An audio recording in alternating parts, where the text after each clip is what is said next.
In the year 1732, the British colonies of North America operated under a system of land ownership and social hierarchy that had been transplanted from England and adapted to the circumstances of settlement across the Atlantic. The colony of Virginia, established more than a century earlier, had developed into a society organized around the cultivation of tobacco, a crop that required extensive land, consistent labor, and access to transatlantic trade networks that connected the Chesapeake region to markets in Britain and beyond. The economic structure of the colony depended upon a system of enslaved labor that had evolved over decades from various forms of bound servitude into a racialized institution that defined the legal and social boundaries of colonial life. Families who controlled large tracts of land along the rivers that fed into the Chesapeake Bay formed a planter class that dominated the political institutions of the colony, serving in the House of Burgesses, holding positions as justices of the peace, and maintaining authority over the local vestries that administered parish affairs.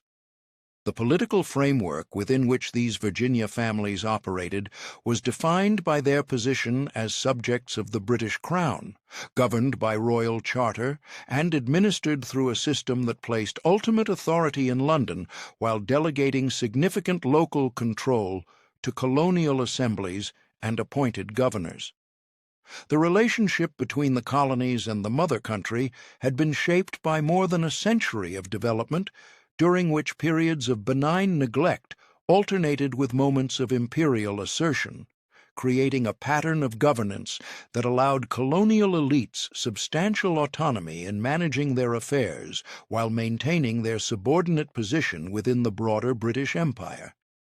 The military defense of the colonies remained a matter of cooperation between local militia forces, raised from among the property-holding classes and their dependents, and regular British military units that could be deployed to North America when imperial interests required their presence.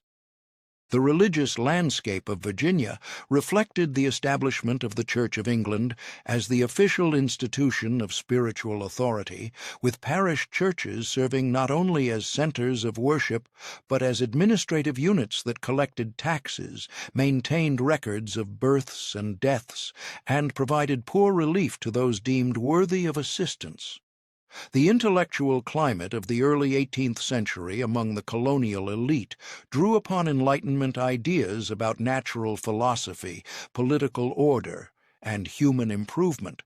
filtered through the practical concerns of managing estates, conducting trade, and maintaining social position. Books circulated among the planter families, along with newspapers and pamphlets that brought news of events in Britain and Europe, creating networks of information and correspondence that connected individuals separated by substantial distances across the colony and beyond. The economy of Virginia in this period functioned through a system of credit that linked tobacco planters to merchant houses in Britain, with colonial producers typically operating in debt to the factors and merchants who handled the sale of their crops and the provision of manufactured goods from Europe. The annual cycle of planting, cultivation, harvest, and shipment structured the rhythm of life on the tobacco plantations, with the labor of enslaved workers organized according to the demands of the crop and the preferences of individual proprietors.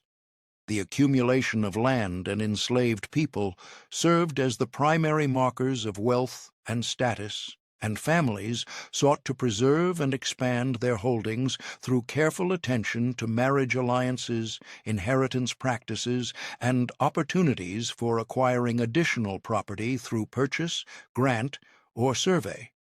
The social expectations placed upon the sons of planter families included education in practical skills of estate management, familiarity with the forms of genteel behavior that marked membership in the colonial elite, and preparation for roles in local government and the maintenance of public order. The education provided to these young men typically combined practical instruction in surveying, accounting, and the management of agricultural labor, with exposure to classical authors, contemporary political thought, and the cultural markers of gentility that distinguished the planter class from those of lower social rank. Physical accomplishments, particularly skill in riding and the ability to comport oneself properly in social situations, formed part of the expected accomplishments of a young gentleman, along with attention to personal honor and reputation that governed interactions among members of the elite. On the 22nd of February in 1732, in Westmoreland County, along the northern shore of the Potomac River, a child was born to Augustine Washington and his second wife, Mary Ball Washington. The infant, named George, entered a family that held several thousand acres of land in various locations across Virginia, worked by a labor force of enslaved people that numbered in the dozens. Augustine Washington had inherited property from his father and had acquired additional lands through his own efforts, including iron mining operations that connected him to industrial enterprises beyond the purely agricultural economy of tobacco cultivation.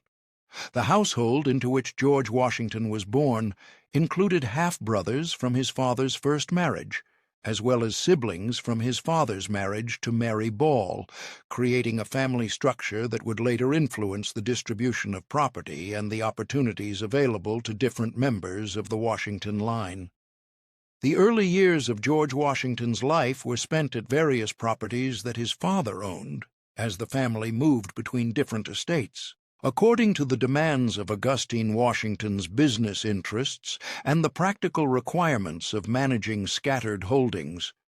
The education provided to the young George Washington did not include the formal classical training that might have been obtained at schools in England or at the College of William and Mary, the institution in Williamsburg that served the sons of the most prominent Virginia families. Instead, his instruction proceeded through tutorials and practical training that emphasized the skills required for managing property, understanding legal documents, and performing the calculations necessary for surveying land and keeping accounts. The death of Augustine Washington in 1743, when George Washington was 11 years old, ended whatever plans might have existed for more extensive education and established the parameters within which the young man would develop his capabilities and seek his fortune. The distribution of Augustine Washington's estate followed the legal customs of primogeniture as modified by the specific provisions of his will, with the most valuable properties passing to George Washington's older half-brothers from his father's first marriage, while George Washington received title to Ferry Farm, a property on the Rappahannock River across from Fredericksburg, along with other lands that would become available to him upon reaching his majority. The practical effect of this inheritance pattern was to place George Washington in a position of relative disadvantage compared to his half-brothers, particularly Lawrence Washington, who inherited the little Hunting Creek plantation that would later be renamed Mount Vernon. The relationship between George Washington and Lawrence Washington became one of the formative influences of the younger man's development, as Lawrence Washington served as a model of the accomplished Virginia gentleman, having been educated in England and having served as an officer in colonial military forces during an expedition to the Caribbean. The household of Lawrence Washington at Mount Vernon provided a setting in which George Washington encountered the patterns of genteel life and the connections to wider networks of influence that operated among the Virginia elite. Lawrence Washington's marriage to Anne Fairfax, the daughter of William Fairfax, who served as the agent for the extensive land holdings of Lord Fairfax in Virginia's northern neck, created family connections that would prove consequential for George Washington's early opportunities. The Fairfax family represented a level of wealth education, and connection to British aristocracy that exceeded the position of most Virginia planters, and the association with this family exposed George Washington to standards of behavior and models of success that shaped his understanding of the possibilities available to a young man of his station. During his adolescent years, George Washington developed skills in surveying and mathematics, abilities that held practical value in a colony where the documentation of property boundaries and the legal description of land parcels remained essential to the functioning of the economy and the resolution of disputes. The keeping of careful records, the execution of precise measurements, and the production of accurate maps represented forms of technical knowledge that commanded respect and provided opportunities for employment and advancement. The physical demands of surveying work, which required extended journeys into backcountry regions, exposure to difficult conditions, and the ability to manage small parties of assistance, also contributed to the development of capabilities that extended beyond purely intellectual accomplishments. The practice of surveying brought George Washington into contact with the actual conditions of the Virginia frontier, the regions beyond the established settlements of the Tidewater, where land remained available for patent and development, but where the presence of Native American populations, the challenges of terrain, and the absence of established institutions of governance created circumstances quite different from those in the longer settled portions of the colony. The work of measuring and mapping these territories served the interests of land speculators and potential settlers, while also contributing to the extension of colonial claims over regions that remained subject to competing assertions of authority by various parties, including the government of Virginia, the proprietorship of Lord Fairfax, and the indigenous peoples who had inhabited these lands for generations. At the age of 17, George Washington received a commission as surveyor of Culpeper County, a position that provided both income and official standing while requiring the performance of technical tasks that served public and private interests in the documentation of property. The work occupied his time for several years, during which he accumulated fees, gained familiarity with the practices of land acquisition and speculation, and began the process of acquiring property for himself through purchase and patent. The ability to identify desirable tracts of land, to understand the legal procedures for securing title, and to evaluate the potential value of different locations represented forms of knowledge that served the economic advancement of those who possessed them. The death of Lawrence Washington in 1752 altered George Washington's circumstances by making him the heir to Mount Vernon, though the property would not come fully into his possession until the death of Lawrence Washington's widow, who held a life interest in the estate. The connection to Mount Vernon, even in this provisional form, represented a significant elevation in George Washington's prospects, as the property offered greater potential for generating income and establishing social position than the lands he had inherited from his father. The responsibilities of managing an estate, overseeing a labor force, and maintaining the physical plant of a plantation provided practical education in the economic and administrative aspects of planter life. The involvement of George Washington in military affairs began in 1752, when he received an appointment as a major in the Virginia militia, a position that reflected both his family connections and the need for officers in the colonial defense forces, at a time when competition between Britain and France for control of territories in the Ohio River Valley was creating increasing tensions on the Virginia frontier.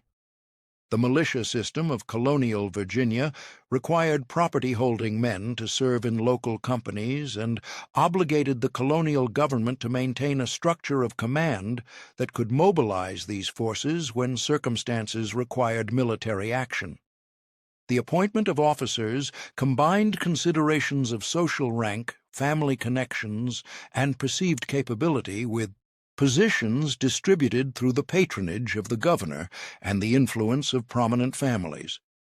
The assignment given to George Washington in 1753 to carry a message from the lieutenant governor of Virginia to French military commanders in the Ohio country represented the kind of diplomatic and reconnaissance mission that colonial governments employed to gather information, assert claims, and attempt to manage conflicts through formal communication. The journey required travel through several hundred miles of difficult terrain during winter months, passage through regions inhabited by Native American communities whose alliances and intentions remained uncertain, and the delivery of messages that addressed competing assertions of sovereignty over territories that both Britain and France claimed as within their proper spheres of influence. The conduct of such a mission demanded physical endurance, the ability to manage relations with indigenous leaders and French officers, and attention to the diplomatic forms through which colonial governments conducted their affairs. The written account that George Washington produced upon his return from this mission provided colonial authorities with information about French military preparations, the state of native alliances, and the geography of the disputed territories, while also serving to establish Washington's credentials as someone capable of performing difficult assignments under challenging conditions. The publication of this account in Williamsburg and its subsequent reprinting in London brought George Washington's name to wider attention and contributed to his selection for further military responsibilities as the contest for control of the Ohio country moved toward open conflict. In 1754, George Washington received a commission as lieutenant colonel in a regiment being raised by Virginia to assert control over the Ohio Valley against French encroachment. The expedition that followed represented one of the opening engagements of the conflict that would expand into the 7 Years' War, a global contest between Britain and France that involved military operations in Europe, the Caribbean, India, and North America. The encounter between Virginia forces under Washington's command and French troops in the forests of the Ohio country resulted in bloodshed and the subsequent construction of Fort Necessity, a hastily built fortification that proved inadequate when French forces and their Native American allies besieged it in July of 1754.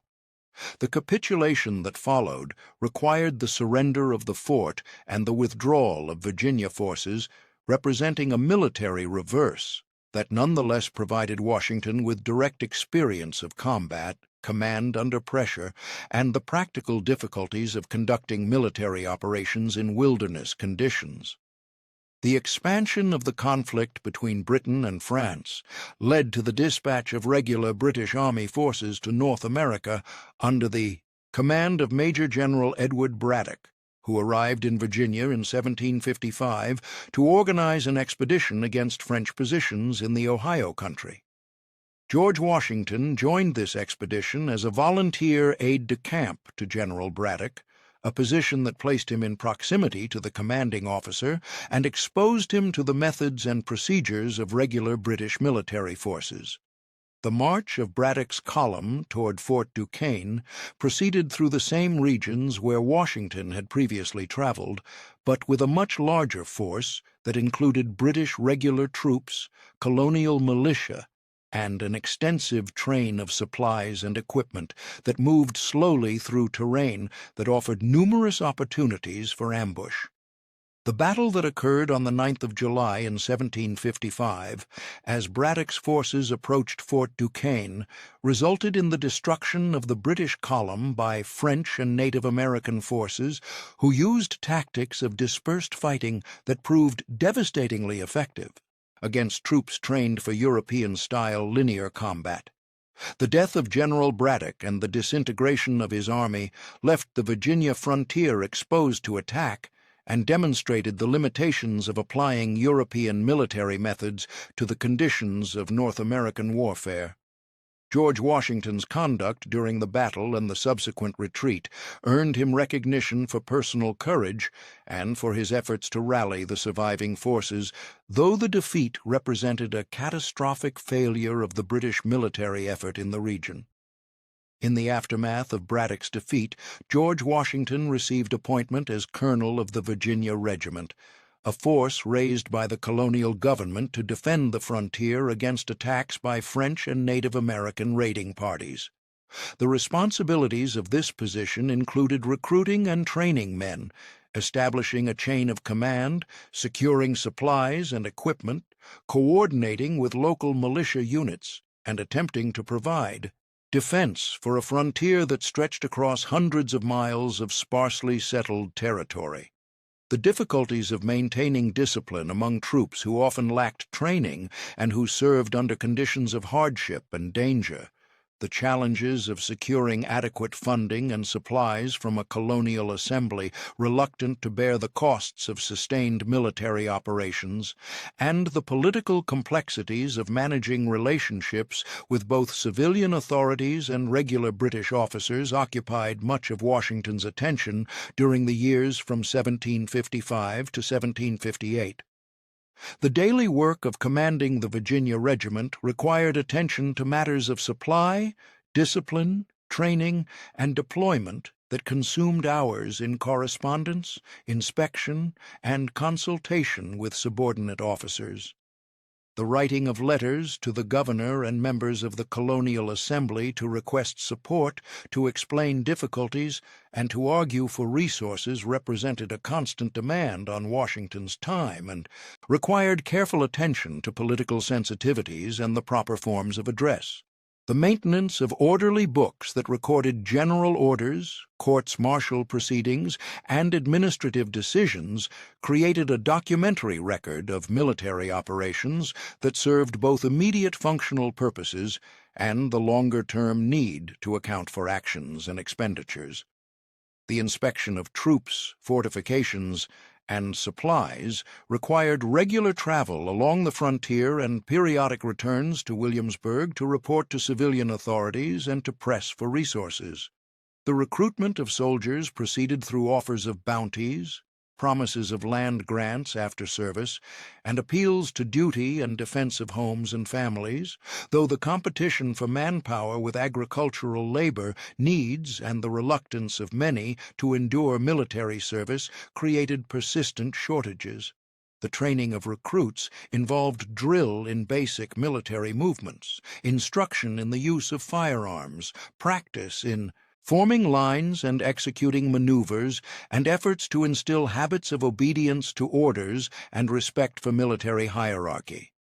The enforcement of discipline through courts-martial for desertion, insubordination, theft, and other offenses required careful attention to proper procedures while also maintaining sufficient severity to deter misconduct.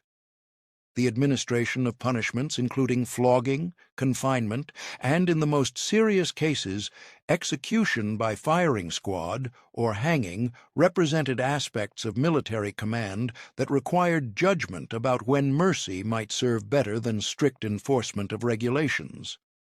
The construction and maintenance of fortifications along the frontier involved selecting locations that could be defended, directing the labor of soldiers and sometimes impressed civilians in building wooden palisades and earthworks, and ensuring that these positions had adequate supplies of ammunition, food, and water to withstand attack or siege. The assignment of garrisons to these various posts required balancing the need for adequate forces at each location against the limited total number of troops available. The rotation of units between frontier stations and more secure positions allowed some relief from the constant tension of exposed locations while maintaining continuity of defense.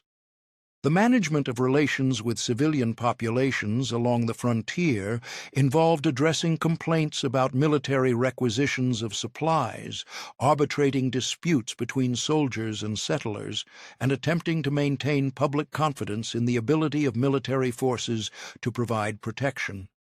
The evacuation of exposed settlements during periods of intense raiding required coordination with local officials and arrangements for temporary refuge. The investigation of reports of attacks required sending parties to assess damage, bury the dead, and track raiding parties when circumstances permitted pursuit. The supply system for the Virginia Regiment depended upon contracts with civilian merchants and farmers for provisions, arrangements with gunsmiths for repair of weapons, and procurement of clothing, blankets, and other necessities from sources that often proved unreliable or inadequate. The transportation of supplies to frontier posts proceeded through wagon trains that faced difficult roads, the risk of attack, and the chronic shortage of reliable teamsters. The storage of supplies at central magazines and their distribution to outlying posts required record-keeping to prevent theft and to account for expenditures. The provision of medical care for sick and wounded soldiers involved arrangements with civilian physicians, the establishment of hospital facilities, and the procurement of medical supplies that remained in short supply.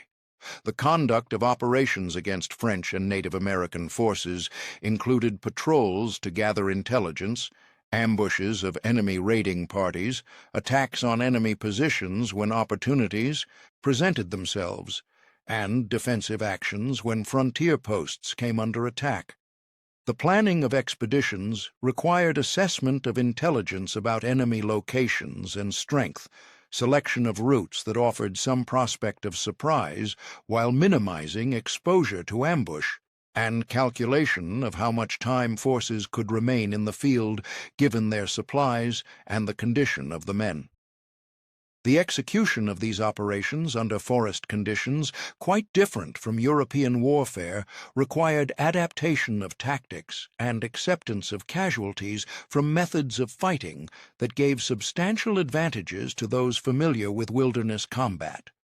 The correspondence with military officers in other colonies about coordination of operations, sharing of intelligence, and mutual support represented efforts to create some coherence in colonial military efforts, despite the absence of unified command and the different priorities of various colonial governments. The exchange of information about French movements, Native American alliances, and British military plans helped to create awareness of the broader strategic situation. The requests for assistance from other colonies typically met with limited response, given the focus of each colony on its own defense needs and the reluctance to commit resources to operations outside their immediate territories. The writing of reports to the governor and assembly about military operations, the state of frontier defenses, and the needs of the regiment required presentation of information in forms that would persuade civilian authorities to provide necessary support while avoiding any appearance of presumption or improper assertion of military prerogatives. The balance between conveying the seriousness of threats and the inadequacy of resources while maintaining proper deference to civilian authority and avoiding any suggestion of military defiance required careful composition and attention to political dynamics. The personal meetings with the governor and members of the assembly during sessions in Williamsburg provided opportunities for more direct advocacy and for responding to questions and objections. The personal routine during these years of military command involved rising early, attending to correspondence before the demands of the day created interruptions, conducting inspections and meetings during the morning and afternoon hours, and returning to paperwork and planning in the evening. The keeping of a personal diary during some periods provided records of daily activities, observations about weather and road conditions, notes about individuals encountered, and reflections on problems and their possible solutions. The reading of military manuals, accounts of campaigns in Europe, and other texts that might provide useful knowledge occupied some evening hours when circumstances permitted.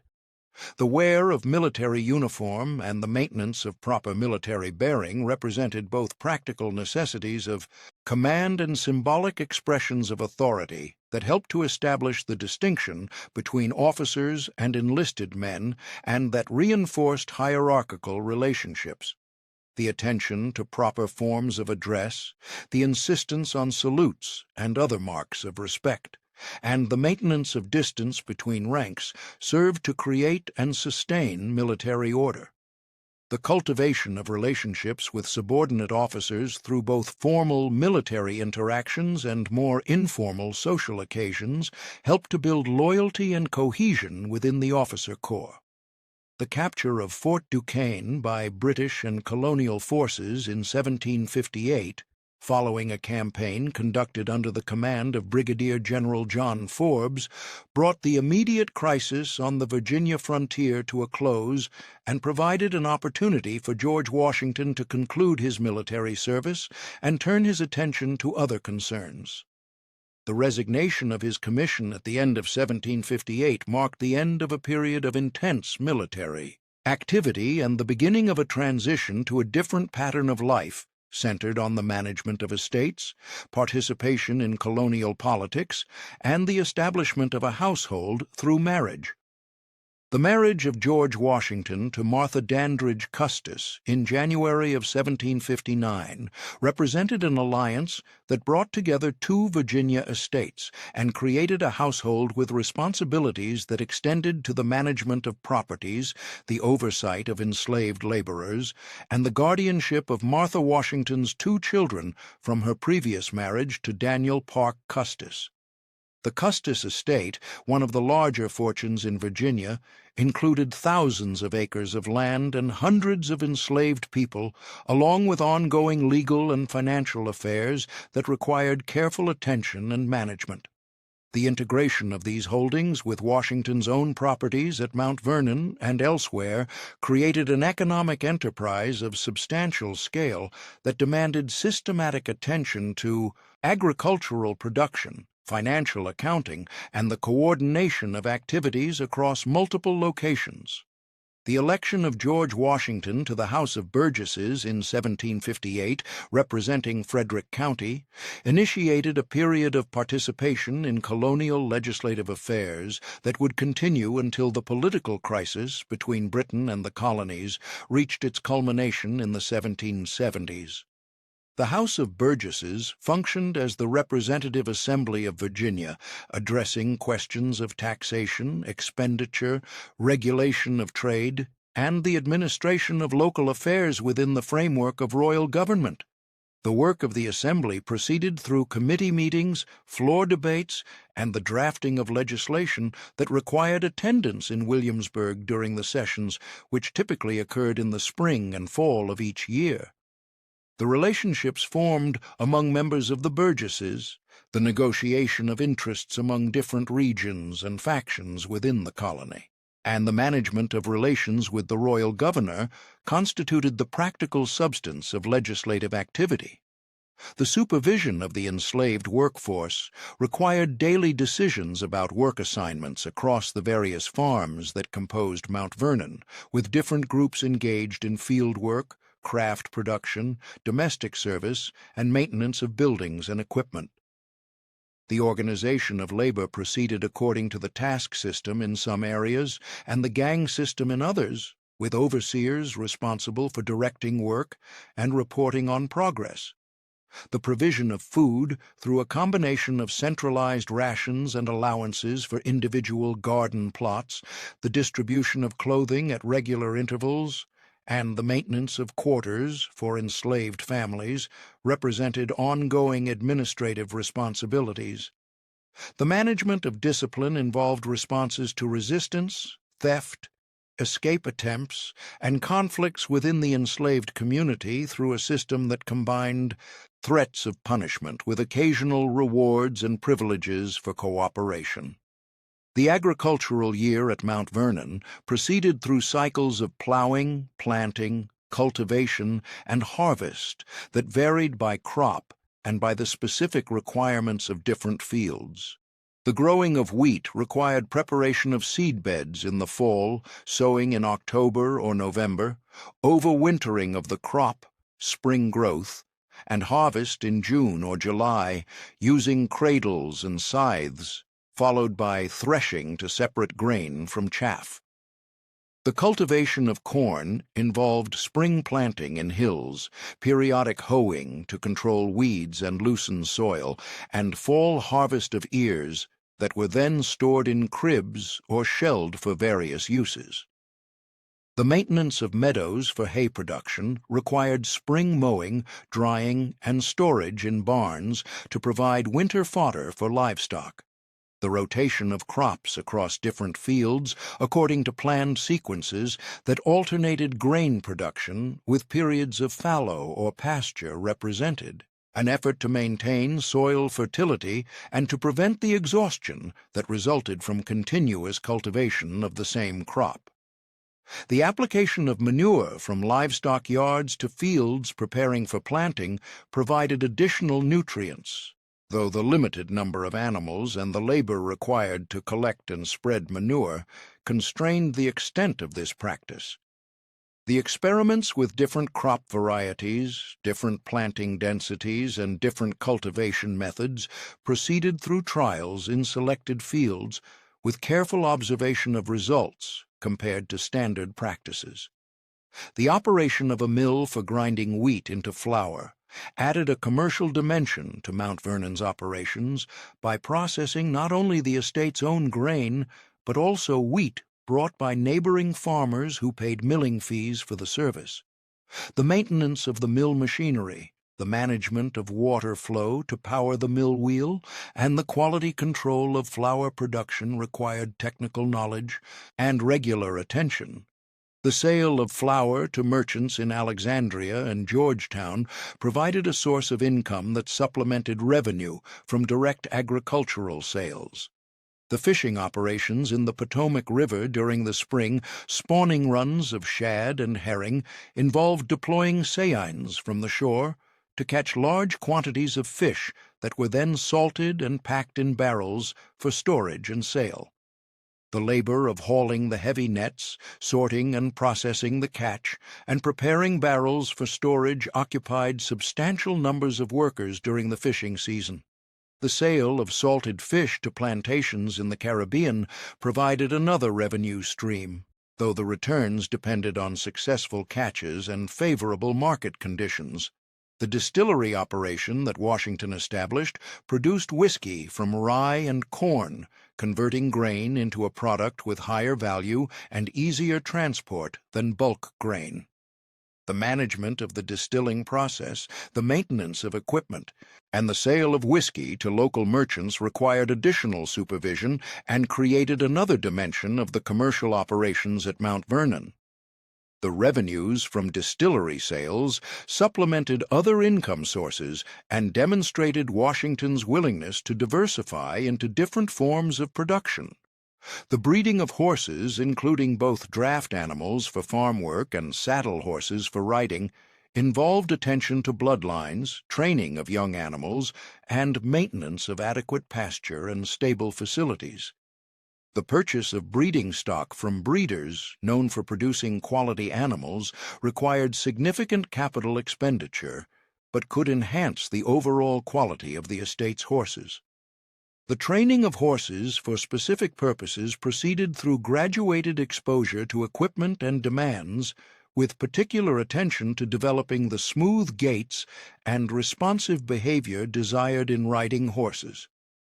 The social calendar during these years included regular attendance at court days in Alexandria, when the county court met to conduct legal business, and when gentlemen from the surrounding area gathered to conduct private business, exchange news, and maintain social connections. The participation in hunts organized by the local gentry provided recreational activity and opportunities for informal discussion of political and economic matters. The hosting of dinners at Mount Vernon for neighbors and visiting dignitaries required preparation of elaborate meals, provision of wines and other beverages, and the display of proper hospitality according to the standards of genteel society. The involvement with Pohick Church, and later with Christ Church in Alexandria, included regular attendance at services, participation in vestry meetings to manage parish affairs, and financial support for church construction and maintenance. The social dimensions of church attendance provided opportunities for encountering other members of the planter class and for demonstrating adherence to the established religious institutions of Virginia society. The discussions in vestry meetings about parish boundaries, tax assessments, appointment of ministers, and provision of poor relief involved Washington in the detailed administration of local institutions. The investment in Western lands through the Mississippi Company and other speculative ventures occupied attention through correspondence with partners, review of survey reports, and efforts to establish claims under various legal authorities.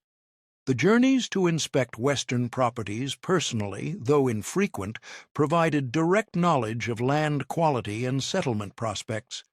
The disputes over boundaries and the competition among different claimants to the same lands required legal representation and sometimes litigation to resolve.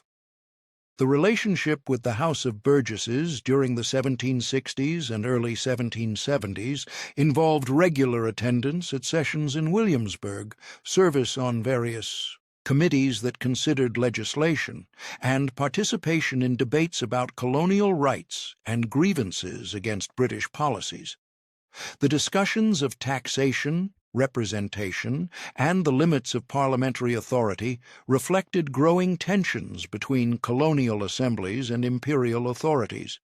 The organization of resistance to British measures through boycotts of imported goods required coordination among burgesses and communication with similar efforts in other colonies. The personal expenditures for clothing, books, scientific instruments, and household furnishings reflected both practical needs and the desire to maintain the appearance and possessions appropriate to someone of Washington's social standing. The orders sent to merchants in London specified particular items with detailed descriptions of size, quality, and style desired. The arrival of shipments from Britain provided occasions for unpacking and distributing goods, though dissatisfaction with quality or mistakes in orders sometimes required further correspondence to seek redress. The management of the Custis estates as guardian for Martha Washington's children from her previous marriage added another layer of responsibility involving separate accounts, coordination with other executors and guardians, and decisions about the education and upbringing of the children. The investment of estate funds, the management of properties, and the accounting for revenues and expenditures required maintenance of detailed records and periodic reporting to legal authorities. The education of John Parke Custis included arrangements for tutors at home and later enrollment at King's College in New York, though the young man's attention to studies remained inconsistent. The physical improvements to Mount Vernon during this period included expansion of the mansion house through the addition of new rooms and a full second story, construction of outbuildings for various functions, laying out of formal gardens, and enhancement of the approach to the house with plantings and landscaping. The work proceeded over several years as resources permitted and as workers could be spared from agricultural tasks. The importation of architectural elements, wallpapers, and decorative objects from England contributed to creating interiors that reflected contemporary standards of refinement and taste. The gradual shift at Mount Vernon from tobacco cultivation to wheat and other grains represented a response to both economic conditions and agronomic considerations that made continued reliance on tobacco less advantageous than it had been in earlier decades. The decline in tobacco prices, the exhaustion of soil fertility after years of cultivation, and the availability of markets for wheat flour provided incentives for agricultural diversification. The production of wheat required different patterns of labor organization, different equipment and facilities for processing and storage, and different marketing arrangements than tobacco cultivation, necessitating investments in mills, barns, and the development of new commercial relationships. The management of this transition occupied years of attention and involved detailed planning and substantial capital expenditure. The expansion of landholdings through purchase and acquisition of military bounty lands represented an ongoing concern during the 1760s and early 1770s as Washington sought to increase his property and to secure claims to western lands that might appreciate in value as settlement expanded. The legal procedures for obtaining patents, the resolution of competing claims, and the assessment of land quality required travel to examine potential acquisitions and extensive correspondence with land agents and officials. The participation in the Mississippi Company and other land speculation ventures reflected the widespread interest among Virginia planters in profiting from the development of Western territories, though the restrictions placed on settlement by British authorities after 1763 complicated the realization of these ambitions. The social life of the Virginia planter class during this period involved regular participation in activities that reinforced relationships among families of similar rank and that demonstrated the forms of gentility expected of colonial elites. The attendance at meetings of the Fairfax County Court, where Washington served as a justice of the peace, provided opportunities for conducting public business and for maintaining connections with other members of the local gentry.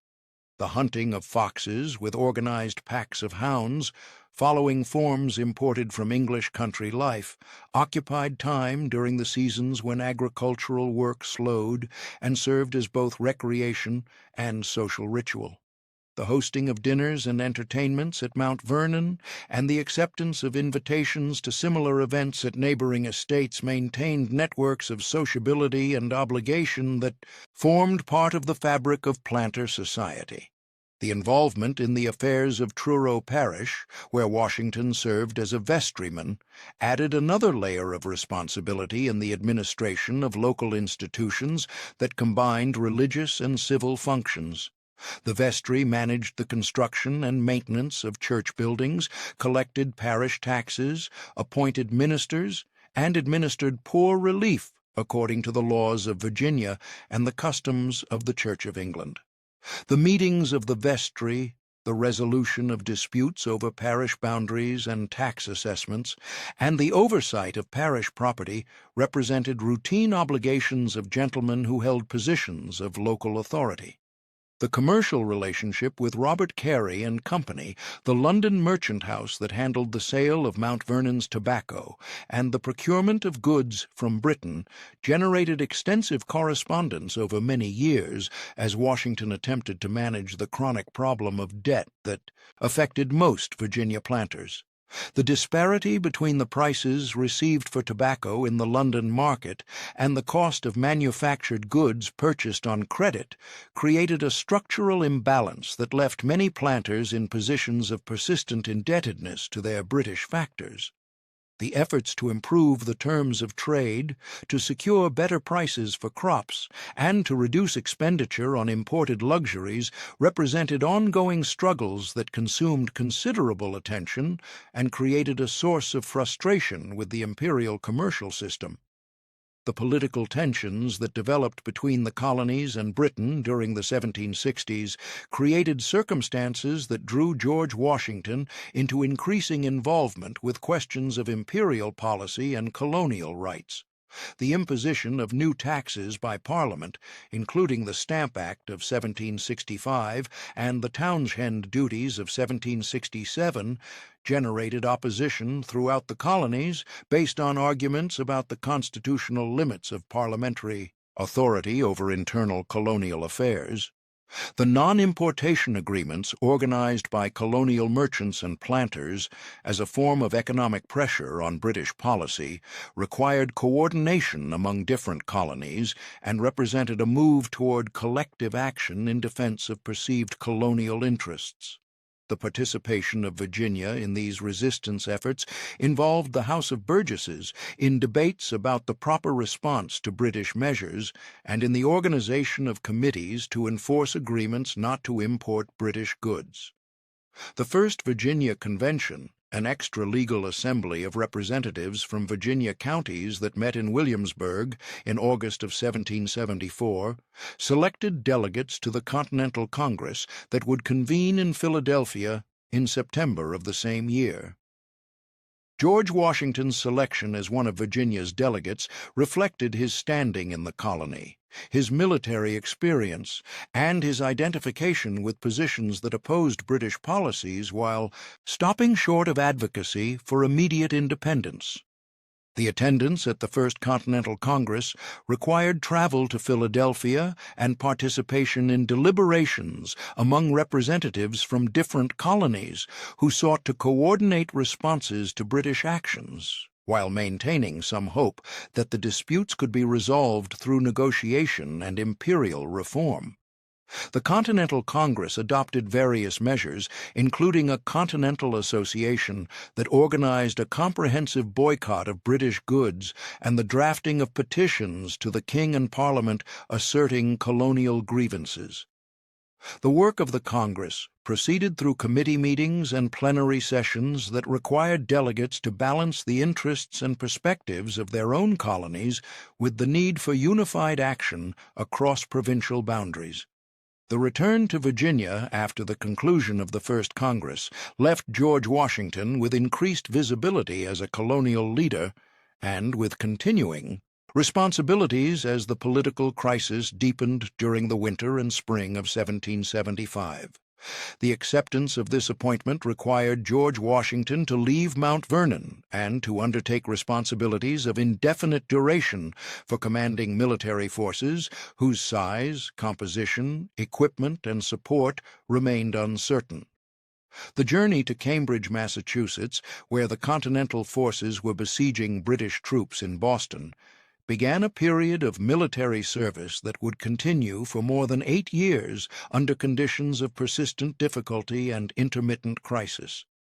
The army that Washington found upon arriving in Cambridge consisted largely of New England militia and volunteers whose terms of service would soon expire, whose organization remained rudimentary, and whose supply with weapons, ammunition, and basic necessities existed in a state of chronic inadequacy. The task of creating a functional military force from these elements required establishing systems of command, imposing discipline on troops unaccustomed to military subordination, securing supplies through requisitions from colonies that lacked both resources and centralized authority to provide them, and maintaining an armed force in the field while dealing with the constant turnover of personnel as enlistment periods expired and men returned to their homes. The correspondence that Washington maintained with the Continental Congress, with colonial governors and assemblies, with subordinate officers and with suppliers, consumed hours each day and generated a documentary record of tens of thousands of letters that detailed the problems of command and the efforts to address them through administrative action and political negotiation. The establishment of regulations for military conduct, procedures for courts-martial, and systems for maintaining discipline drew upon British military practices adapted to the circumstances of a revolutionary army composed largely of citizens who maintained strong attachments to concepts of personal liberty. The enforcement of discipline through punishments, including whipping, confinement, and discharge, required balancing the need for order and obedience against the sensitivities of troops who saw themselves as free men defending their rights rather than as professional soldiers subject to harsh military law. The actual conduct of courts-martial for desertion, theft, insubordination, cowardice, and other offenses generated extensive proceedings that required officer time and produced records of testimony and findings. The management of supply proceeded through a quartermaster department that attempted to procure food, clothing, weapons, ammunition, and equipment through contracts with civilian suppliers, requisitions from state governments, and seizures when military necessity required. The appointment of quartermasters and commissaries at various levels of the army created a system that often functioned poorly due to lack of funds, unreliable contractors, competing demands from state militias, and the difficulties of transportation over poor roads with inadequate wagons and draft animals. The shortages that resulted from these systemic problems created persistent hardship for troops and generated constant correspondence seeking solutions that proved difficult to implement. The procurement of weapons and ammunition involved purchases from domestic manufacturers whose production remained limited, importation from European suppliers through intermediaries and commercial networks, capture of British supplies through military action, and allocation of scarce materials among competing units. The maintenance and repair of firearms required the services of gunsmiths and armories that operated with limited tools and materials. The production of gunpowder involved the establishment of mills that processed saltpeter, sulfur, and charcoal into usable powder, though the quantities produced fell short of military requirements and required supplementation through imports and captures. The medical department of the Continental Army operated hospitals at fixed locations and field hospitals that moved with the Army, staffed by civilian physicians who held military appointments and by hospital mates who provided basic care. The treatment of wounded soldiers proceeded according to the medical knowledge of the period, with surgery for gunshot wounds, amputations of damaged limbs, and management of infections through various remedies of uncertain effectiveness.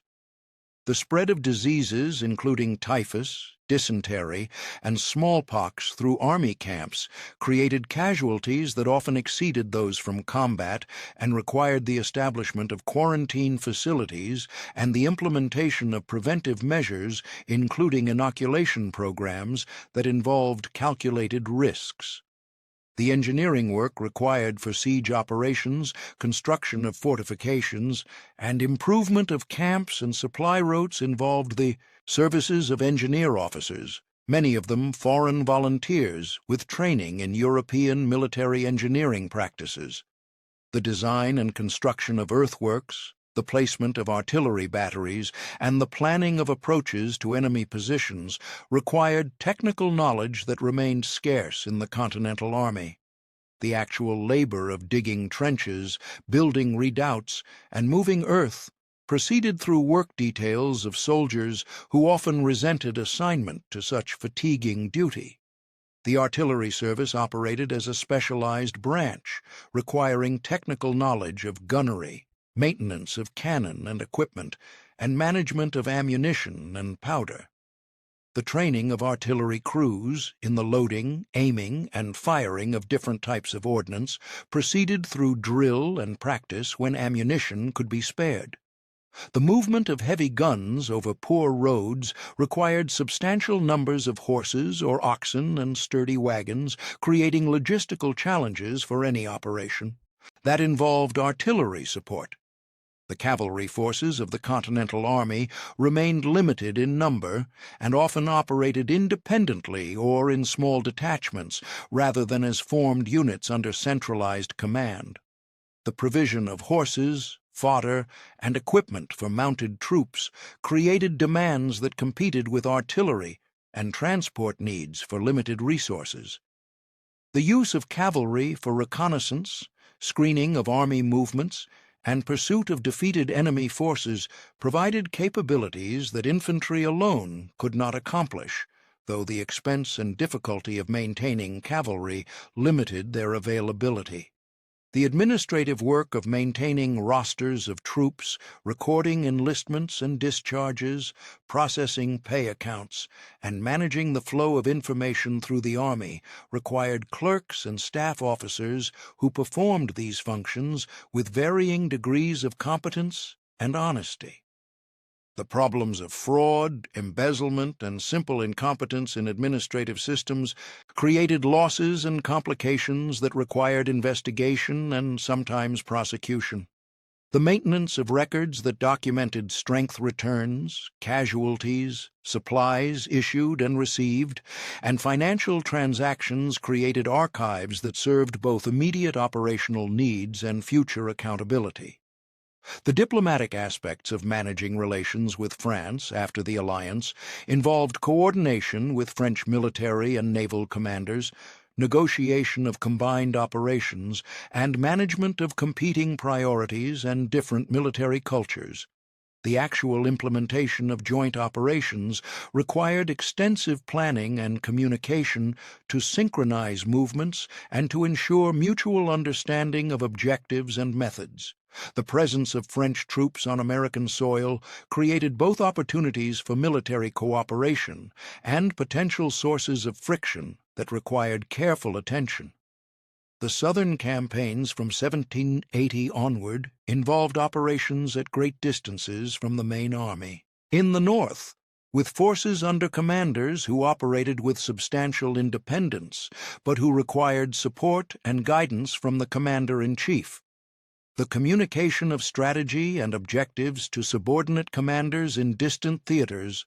the coordination of movements across multiple regions, and the assessment of reports about conditions and operations in areas Washington could not observe directly required reliance on correspondence and on the judgment of officers commanding in those regions.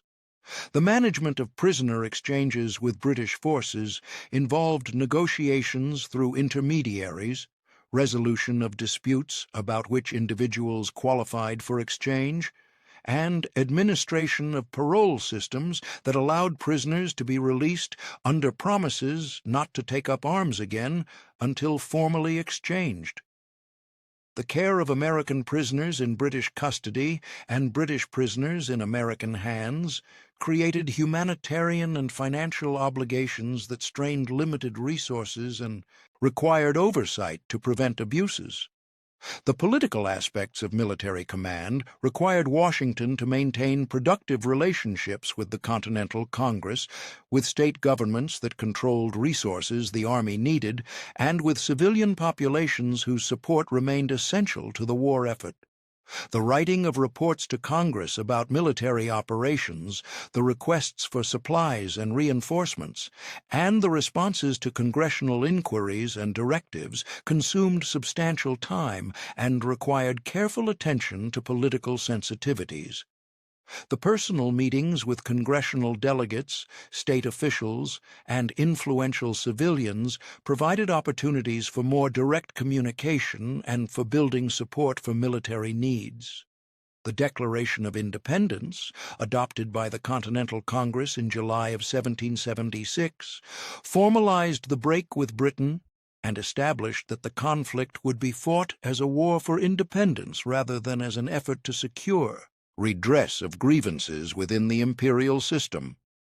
The public reading of the Declaration to assembled troops in New York created a moment of political significance, but the military situation soon deteriorated as British forces began operations to seize control of New York and to destroy or scatter the Continental Army.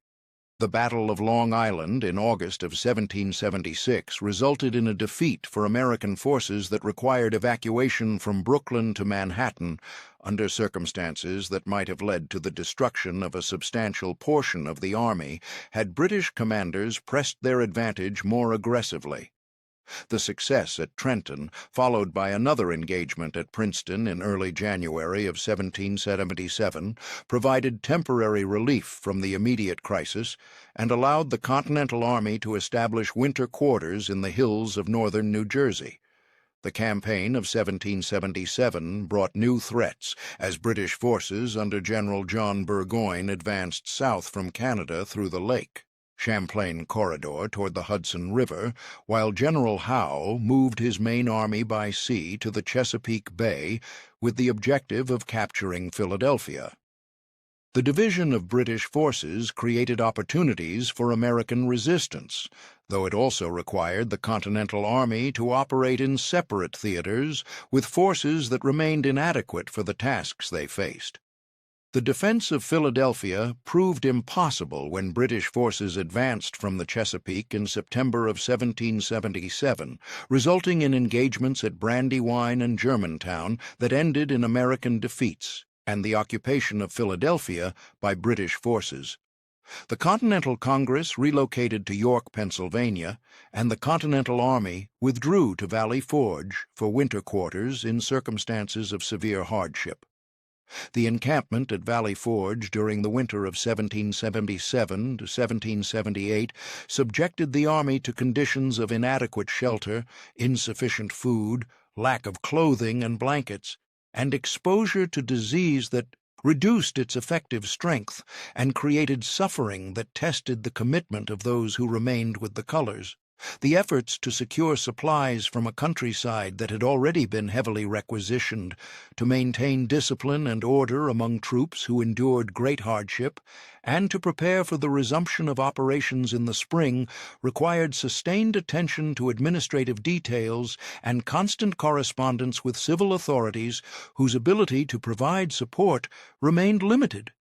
The alliance with France, formalized in treaties signed in February of 1778, altered the strategic situation by providing the possibility of French military and naval support for American operations and by transforming the conflict into a wider war that engaged British resources in other theaters. The arrival of French officers to assist in training and organizing the Continental Army, and the prospect of French naval forces that might contest British control of coastal waters, created new possibilities for coordinated operations, though also introducing complications of alliance management and coordination between forces operating under different command structures and national objectives. The evacuation of Philadelphia by British forces in June of 1778 and their march across New Jersey toward New York provided an opportunity for American forces to attack during the movement, resulting in the engagement at Monmouth Courthouse that demonstrated improved performance by Continental troops, but that ended inconclusively as British forces continued their withdrawal to New York. The subsequent period from 1778 through 1780 saw the main Continental Army maintaining positions in the Hudson Highlands while British forces held New York City, with both sides conducting limited operations but avoiding major engagements as the strategic focus of British operations shifted toward the southern colonies, where they hoped to exploit Loyalist sentiment and to gain control of economically valuable regions. The treason of Benedict Arnold in 1780, involving plans to surrender West Point to British forces, created a crisis of trust and morale within the army and demonstrated the strains that years of inconclusive warfare had placed on the commitment of officers who faced financial difficulties and who felt their service had not received adequate recognition. The discovery of Arnold's correspondence with British officers and his escape to British protection represented a betrayal that required swift action to maintain confidence in the security of military operations and to reassure both soldiers and civilian authorities that the command structure remained reliable. The mutinies of Pennsylvania and New Jersey troops in January of 1781, driven by grievances over pay, supplies, and the terms of enlistment, required careful management to address legitimate complaints while maintaining discipline and preventing the complete dissolution of Continental forces. The negotiations with mutineers, the efforts to secure payment of back wages and provision of better supplies, and the need to demonstrate that grievances would be addressed through proper channels, while insisting on ultimate subordination to civil authority, tested Washington's ability to balance firmness with pragmatism in circumstances where the loyalty of troops could not simply be assumed. The coordination of operations with French forces for a campaign in Virginia in the late summer and fall of 1781 required extensive planning and the movement of the main Continental Army from positions north of New York to Virginia, where British forces under Lord Cornwallis had established a position at Yorktown. The siege of Yorktown, conducted jointly by American and French ground forces and supported by French naval forces that prevented British relief by sea, proceeded according to established principles of siege warfare, with the digging of approach trenches, the emplacement of artillery, and the bombardment of defensive positions. The surrender of Cornwallis and his army in October of 1781 represented the last major military operation of the war and created conditions that would eventually lead to negotiations for peace,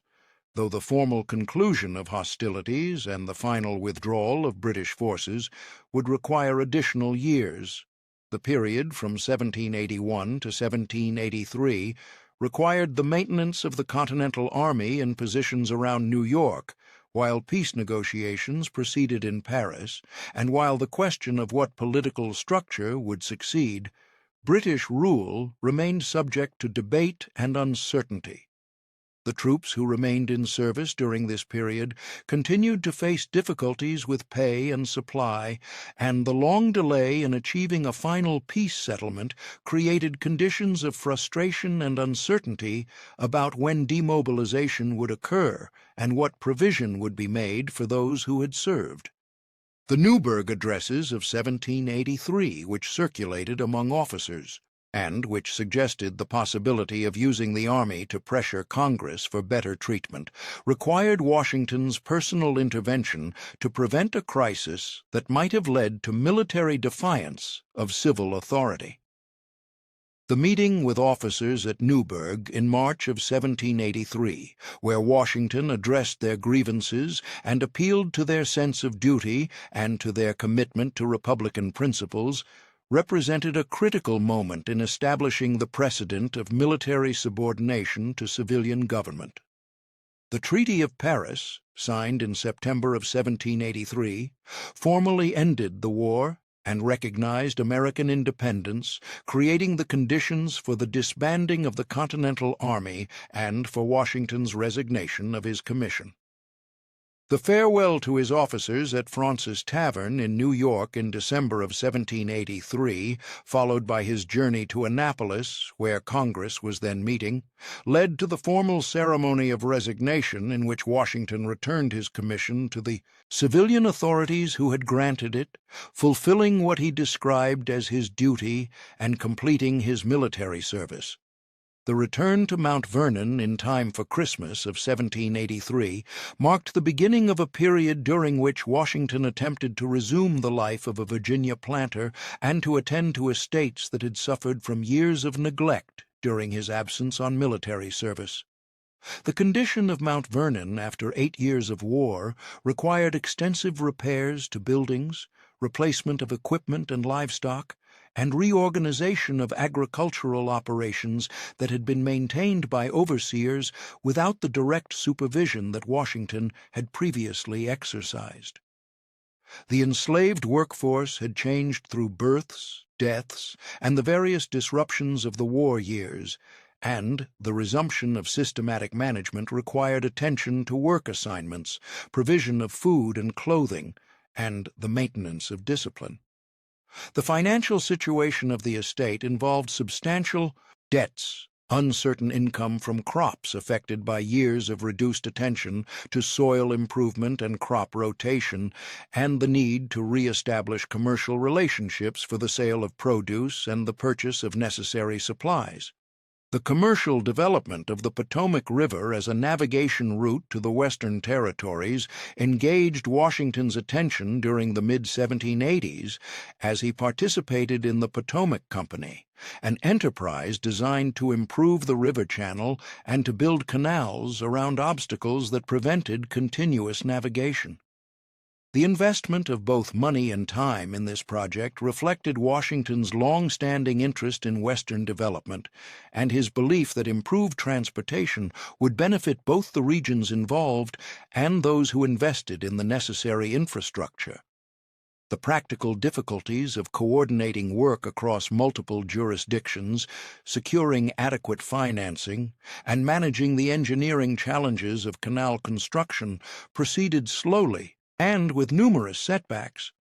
The selection of George Washington as a delegate to the Constitutional Convention that met in Philadelphia in the summer of 1787 reflected the widespread recognition that his participation would lend legitimacy to the proceedings and might help to secure acceptance of whatever changes to the national government the convention might propose. The election of Washington as president of the convention placed him in a position of presiding over the debates without taking an active role in the detailed arguments over specific provisions, though his presence and his occasional expressions of opinion carried weight in the deliberations. The work of drafting a new constitution proceeded through months of debate, compromise, and revision, producing a document that established a federal system with separation of powers among executive, legislative, and judicial branches. The ratification of the Constitution by state conventions during 1787 and 1788 proceeded with considerable debate and opposition in several states, though the document ultimately received the necessary approval to go into effect. The organization of the new federal government under the Constitution required the election of a president and members of Congress, the establishment of executive departments, and the inauguration of the new system of government. The unanimous selection of George Washington as the first president by the Electoral College reflected the widespread assumption that he was the only figure who could command sufficient confidence to launch the new government successfully. The journey from Mount Vernon to New York City in April of 1789 for the presidential inauguration required travel through multiple states with ceremonial receptions at each stop that demonstrated public support, but that also consumed time and energy. The inauguration ceremony in New York on the 30th of April in 1789 marked the beginning of Washington's service as president under a Constitution whose practical operation remained to be established through the decisions and precedents that would be set during the initial years of the new government. The selection of department heads, the organization of executive offices, the establishment of relations with Congress, and the countless decisions about protocol, procedure, and policy that a new government required occupied the early months of the administration. The establishment of executive departments proceeded through the appointment of secretaries and the hiring of clerks and staff to perform the administrative work of government. The Department of State, responsible for foreign relations and various domestic functions, required staff to handle correspondence with foreign ministers, to maintain archives of treaties and diplomatic communications, and to perform various services including the publication of laws. The Treasury Department, charged with managing government finances, collecting customs revenues, and administering public credit, required a larger staff with expertise in accounting, revenue collection, and financial administration. The War Department administered the small regular army, oversaw relations with Native American nations, and managed military supplies and fortifications. The creation of a federal judiciary through the Judiciary Act of 1789 established a system of district and circuit courts below the Supreme Court, defined their jurisdictions, and provided for the appointment of judges and other court officials.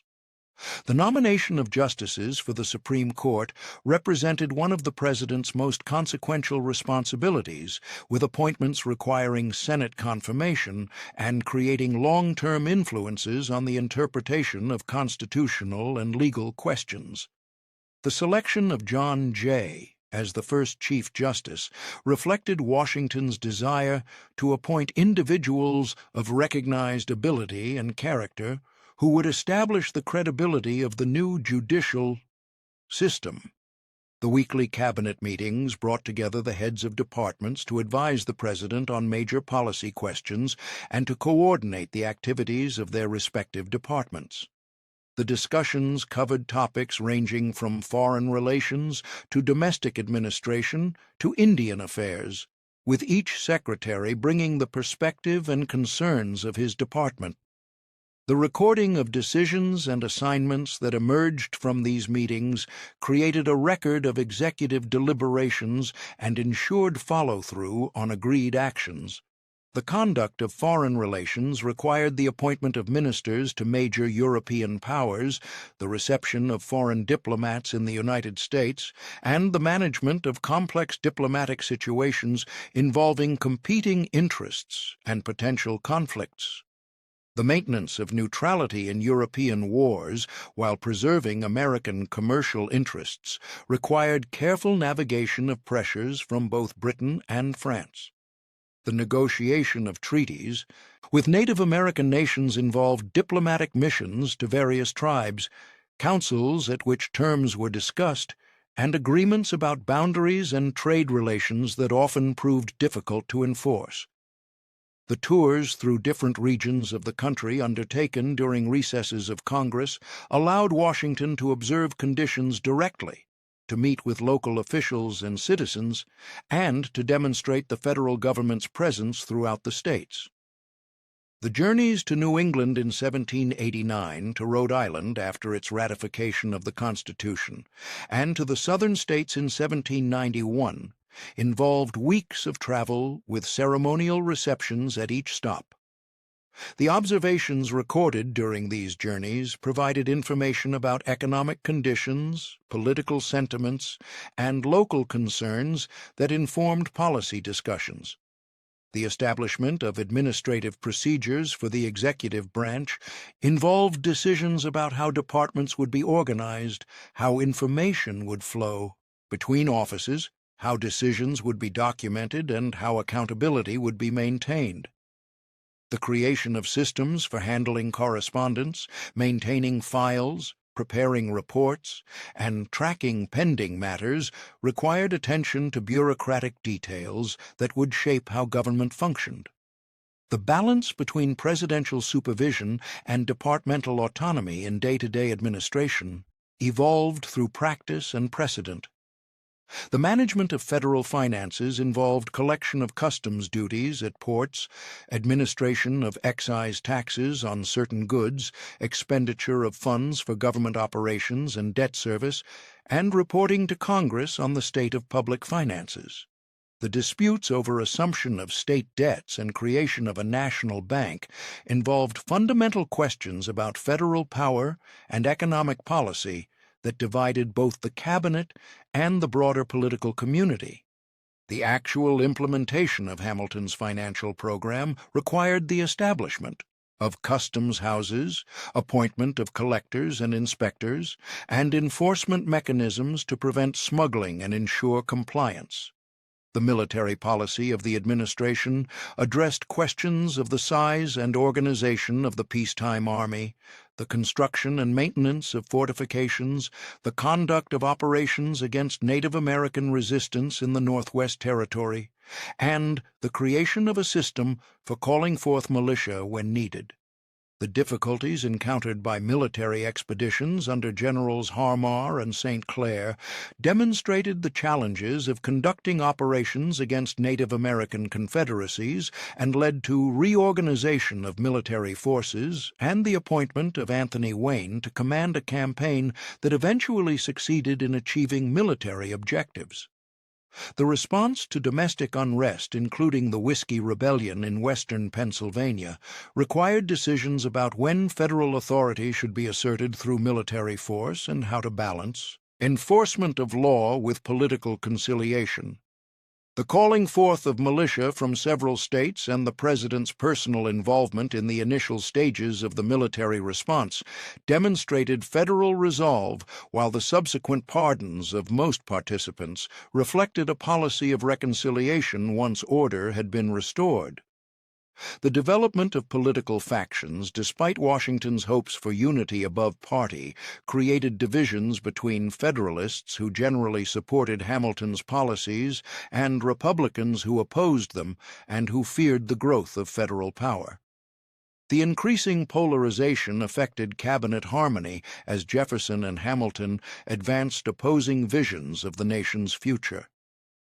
The newspaper attacks on administration policies and even on Washington personally represented an aspect of political life that caused concern and sometimes personal pain, though Washington maintained public dignity while privately expressing frustration.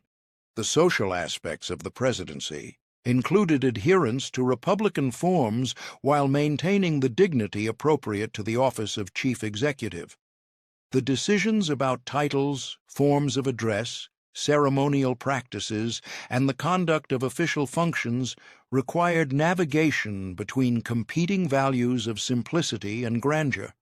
The maintenance of the presidential household involved the management of servants, the procurement of supplies, the hosting of official functions, and attention to the expenses involved in representing the nation. The personal financial situation during the presidency involved acceptance of the salary provided by Congress while managing the continuing expenses of Mount Vernon and dealing with the debts and obligations that had accumulated over years. The inability to give close attention to plantation affairs during the presidency created problems that would require addressing upon retirement. The maintenance of correspondence with the manager of Mount Vernon and the attempt to direct operations from a distance provided limited control over agricultural and business decisions. The Jay Treaty, negotiated with Britain in 1794, generated intense controversy, as critics argued its terms favored British interests and betrayed revolutionary principles, while supporters defended it as the best agreement obtainable and as necessary to prevent war. The decision to submit the treaty to the Senate for ratification despite public opposition demonstrated Washington's willingness to act according to his judgment of the national interest, even when facing strong political headwinds. The eventual Senate ratification by a narrow margin and the implementation of treaty provisions proceeded amid continuing public debate and partisan attacks. The creation of executive departments including State, Treasury, and War required the appointment of secretaries who would head these departments and who would form a cabinet that advised the president on policy questions. The selection of Thomas Jefferson as Secretary of State, Alexander Hamilton as Secretary of the Treasury, and Henry Knox as Secretary of War brought together individuals with different perspectives and priorities who would shape the direction of the new government through their recommendations and their management of their respective departments. The relationship among these advisers, and particularly the growing disagreement between Jefferson and Hamilton over financial policy and the proper role of the federal government, would create tensions within the administration that reflected broader divisions in American politics.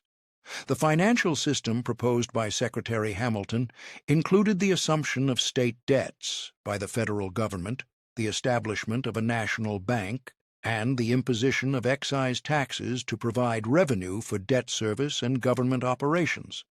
These proposals generated substantial debate both within the cabinet and in Congress, with opponents arguing that they exceeded constitutional authority and that they favored commercial and financial interests over agricultural ones. The compromises that allowed Hamilton's program to be enacted, including the agreement to locate the permanent capital on the Potomac River, demonstrated the political management required to build support for controversial policies. The conduct of foreign relations under the new Constitution required establishing diplomatic protocols, appointing ministers to foreign courts, and managing relations with Britain, France, and Spain under conditions where the United States remained militarily weak and economically dependent on trade with European powers. The outbreak of war between Britain and France in 1793 created pressures on American neutrality as both sides sought to prevent American trade with their enemies and as domestic political factions divided over whether the United States should favor Britain or France. The Proclamation of Neutrality, issued by Washington in 1793, attempted to maintain American non-involvement in the European War, though the enforcement of neutrality proved difficult given the dependence of American commerce on overseas trade.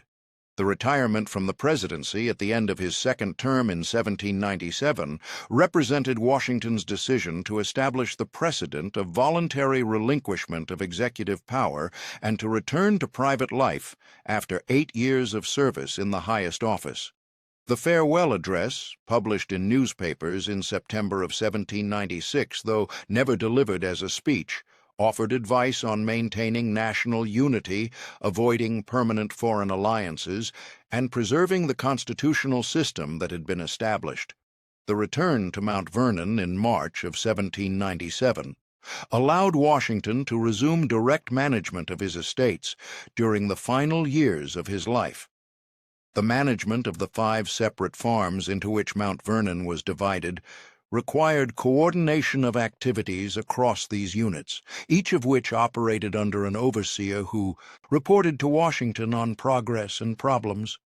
The Mansion House farm, closest to the residence, included the various craft shops, the distillery, and the operations most directly under Washington's personal supervision. The other farms, Dogue Run, Muddy Hole, River Farm, and Union Farm, each had their own fields, quarters for enslaved workers, and specific assignments of crops and livestock. The weekly reports from overseers provided information about work accomplished, problems encountered, and needs for supplies or adjustments to plans. The agricultural experiments continued during these years with trials of different crop varieties, different methods of cultivation, and different approaches to soil improvement. The detailed records of these experiments included observations about germination rates, plant growth, resistance to diseases and pests, and yields at harvest. The correspondence with agricultural societies and with other farmers who shared interests in improvement provided exchange of information and seeds. The reading of agricultural treatises and journals brought knowledge of practices used in Britain and Europe that might be adapted to American conditions. The continued management of enslaved workers, according to the systems that had been established over decades, involved the daily decisions about work assignments, the provision of food and clothing, and the handling of discipline and disputes that arose within the enslaved community. The records that Washington maintained included detailed inventories of enslaved people, their assignments to different farms, their family relationships, and their physical condition. The questions about the moral status of slavery and the practical problems of estate management in a system based on bound labor had occupied his thoughts intermittently for years, though the resolution of these questions through emancipation would wait until after his death through provisions in his will.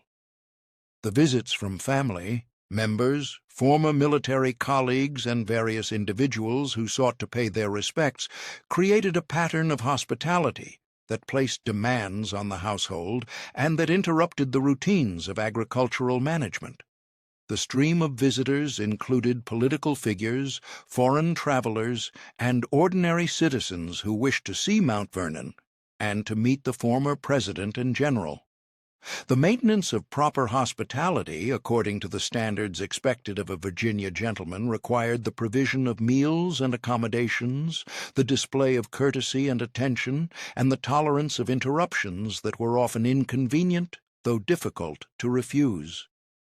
The expansion of the mansion house that had been begun before the Revolution and continued during the 1780s and 1790s had created a structure that reflected Washington's vision of what the residence of a Virginia gentleman should be.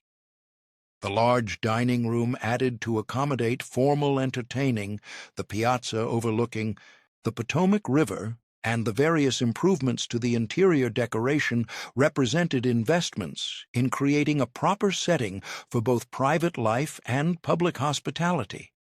The maintenance of the building, its furnishings, and the surrounding grounds required constant attention and periodic renewal.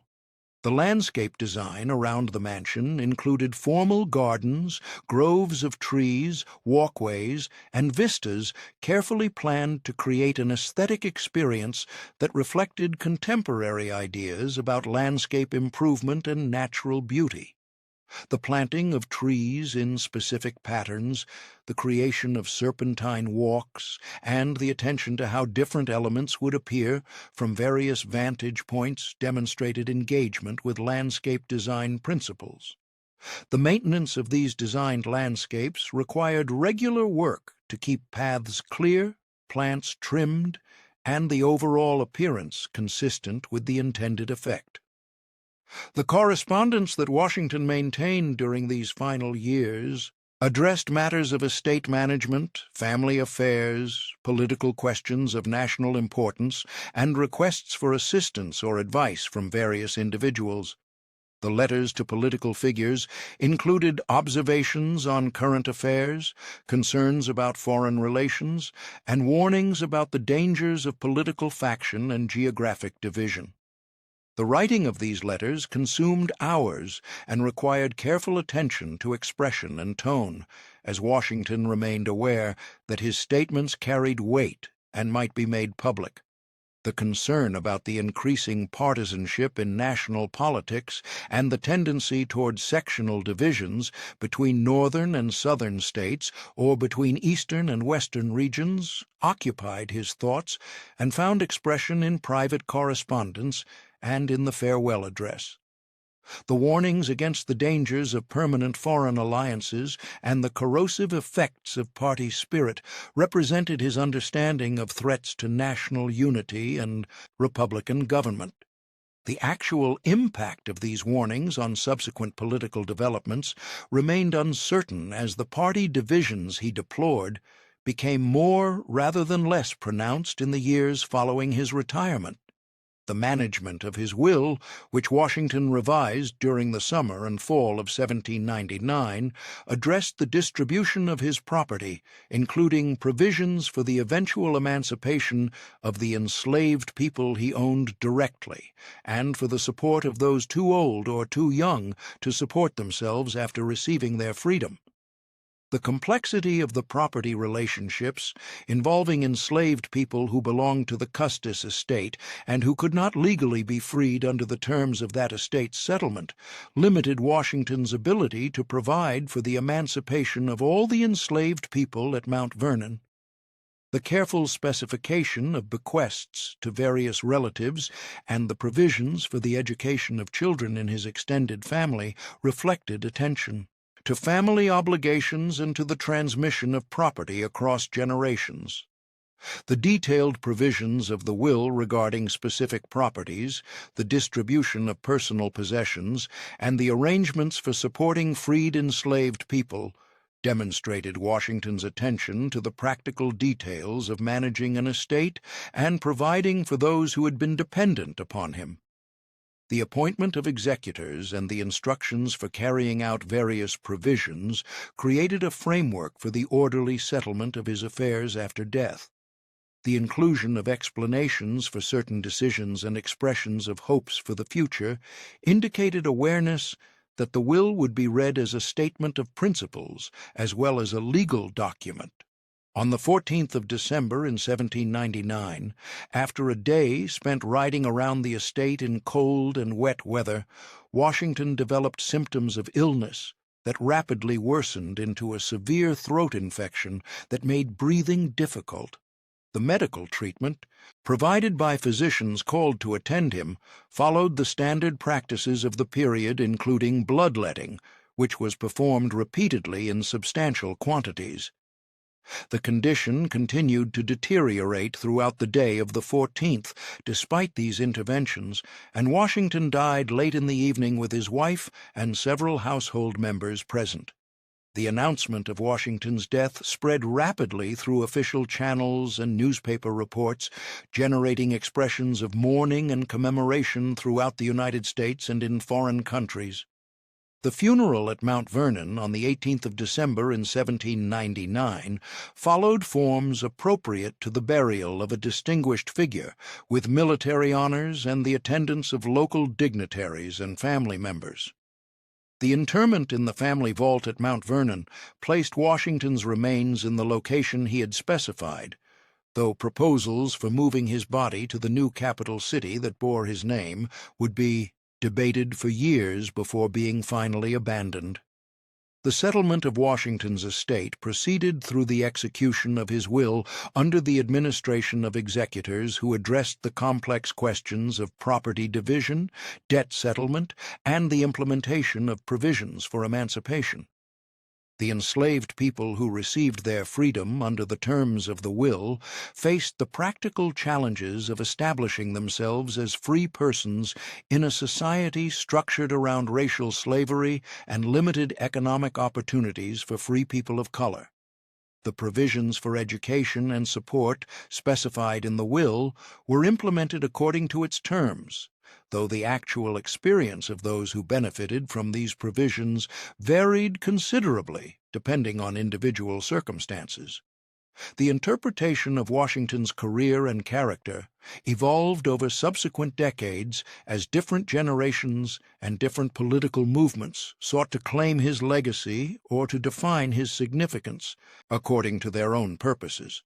The construction of monuments, the naming of institutions and places, and the incorporation of his image and words into political rhetoric created multiple versions of Washington that served various purposes in American public memory. The historical scholarship that examined his papers, analyzed his decisions, and assessed his impact proceeded according to the methods and concerns of different periods, producing interpretations that reflected changing historical understanding and shifting political contexts. The influence of precedents established during Washington's presidency, including the limitation of presidential terms, the principle of civilian control over the military, and the practice of cabinet consultation, continued to shape American political institutions long after his death. The constitutional system, whose implementation he oversaw during its first critical years, developed according to interpretations and practices that built upon the foundations laid during his administration. The diplomatic principles articulated in his farewell address regarding foreign alliances and national unity remained reference points in subsequent debates about American foreign policy and domestic cohesion. The management of memory and commemoration proceeded through generations that experienced vastly different historical conditions from those of the Revolutionary and Constitutional periods, yet the figure of Washington remained central to American historical consciousness as a founder whose actions had shaped the possibilities and limitations of the political order. The evolution of the United States through territorial expansion, civil war, industrialization, global engagement, and social transformation occurred within institutional frameworks and according to political traditions that traced their origins to the founding period in which Washington had played a central role.